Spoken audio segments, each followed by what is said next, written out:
DHS is rescinding the deportation of an illegal immigrant who killed 19-year-old Adrian Sophia Exum while he was driving drunk.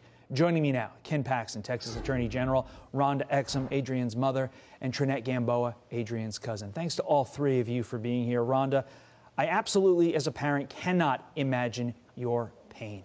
When you heard your daughter's killer was not going to be deported, what was your reaction? First of all, my reaction was, why? I wasn't told in the beginning, that he wasn't going to be deported, but I was told that he was. So I really want to know why. Do you have any sense as to why? Is there anything, any reason you can come up with as to why? Because I can't. That's a good question. A very good question. I wish somebody can tell me. Because, to me, by him not being deported, it's like you telling me my daughter's life didn't mean anything.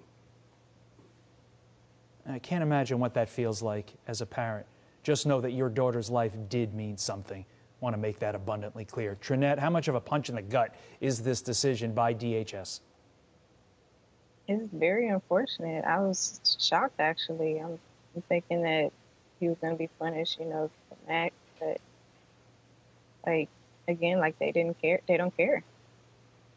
And I feel like that sense is something we hear all too often from the victims and their families. Why does the administration not seem to care about me, about my family member, about my situation? AG Paxton, Alejandro Mayorkas says removal, quote, will be focused on those who are a threat to public safety.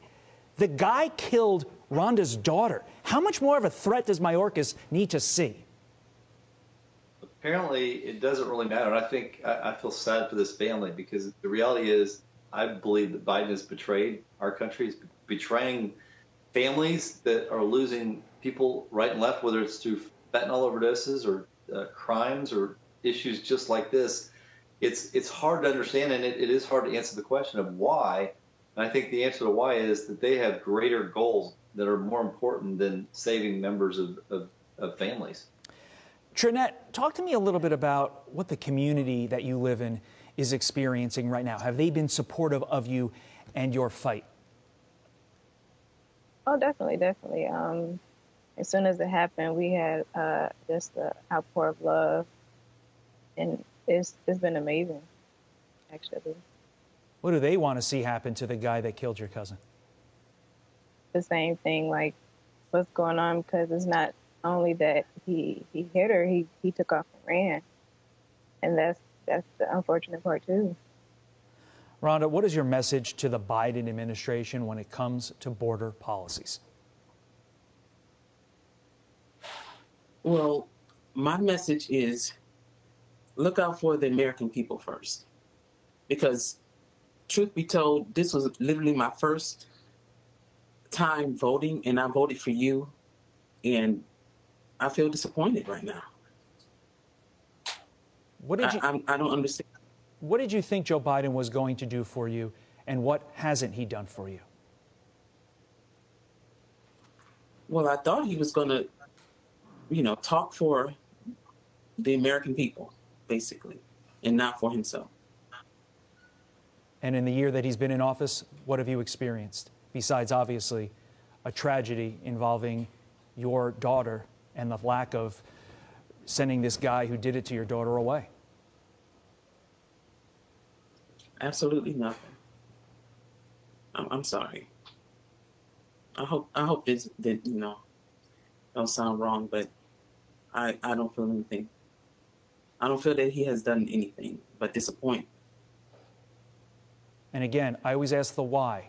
Any sense as to why he hasn't done anything in this year in office, and why he's created situations where your daughter's killer gets to stay in our country even though he shouldn't be here?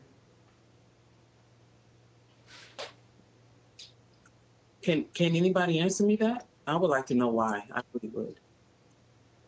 It doesn't make a lick of sense. Like so many things that this administration is doing, it's not what they promised us, and it doesn't make a lick of sense. And it's victims like you, Trinette, and of course like you, Rhonda, that have to deal with the consequences. We want to thank all three of you, Trinette, Rhonda, and Ken Paxton, for being here. Ken, you do have a challenge against Mayorkas on these changed rules that allow an individual like the killer of Rhonda's daughter to stay in our country. Please keep us posted as to how that works.